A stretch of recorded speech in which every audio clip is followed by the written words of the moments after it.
కవి అయితే తన రూమ్‌లోనికి వచ్చి కబోర్డ్‌లో వెతుకుతూ ఉంటాడు. ఇంతలో తనకి అనామికతో తనకి జరిగిన పెళ్లి ఫోటోలు అయితే కనబడుతూ ఉంటాయి.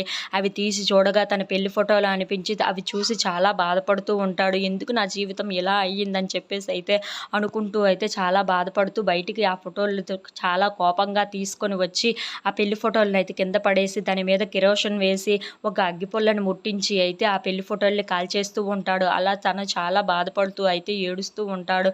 అలా తను చాలా బాధపడుతూ అయితే అక్కడ నించొని ఉంటాడు. ఇంతలో అక్కడికి కావ్య అయితే వస్తూ ఉంటుంది. ఏంటి కవి ఏం చేస్తున్నాడు బయటన అని చెప్పేసి అయితే తన దగ్గరగా అయితే వెళ్తూ ఉంటుంది. కవి ఎందుకు అక్కడ నించొని ఏం ఆలోచిస్తున్నాడా అని చెప్పేసి అయితే తన దగ్గరగా అయితే వెళ్తూ ఉంటుంది. ఇంతలో అక్కడ కవి అయితే అవి కాల్ చేయడం చూసి ఏంటి ఆ ఫొటోస్ అని చెప్పేసి అయితే తన దగ్గరగా అయితే వెళ్తూ ఉంటుంది. ఇంతలో అక్కడ దగ్గరగా వెళ్ళి అక్కడ ఉన్న ఫొటోస్ని చూసి అయితే ఒక్కసారిగా షాక్ అయిపోతూ ఉంటుంది.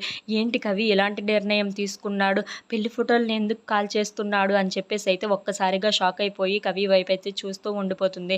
ఇంతలో అక్కడ ఉన్న కవి మాత్రం చాలా బాధపడుతూ ఏడుస్తూ అయితే నా జీవితం ఇలా జరగడానికి ఈ అనామికయే కారణం అని చెప్పేసి అయితే చాలా కోపంగా అయితే అనామిక ఫోటోల్ని చూస్తూ అలా బాధపడుతూ ఉంటాడు.